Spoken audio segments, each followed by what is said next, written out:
तो समस्त को नमस्कार जय जगन्नाथ मु शुभम आज मिनी ब्लॉग स्टार्ट करछि। तो गाइस मु अच्छी आज गाँव रे कारण आज अच्छी आम शोधक्रिया भोजी से मो सांगर। तो मु आउ टिके हेले जीवी तो चलतु गले मु आपन सहित देखाबी। तो गाइस मु एबे देखि पड़थुए मैच देखुची। तो मैच देखि सारला परे से जगह को जीवा तो से जोटी भोजी होची तो मु एबे मैच देखे तापरे जीवा।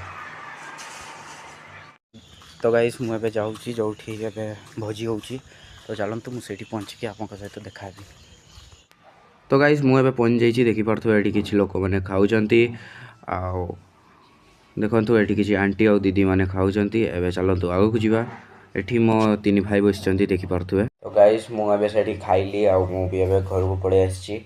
तो आज मिनी ब्लॉग मुझे एंड कर समस्त बाय बाय जय जगन्नाथ। Hello guys.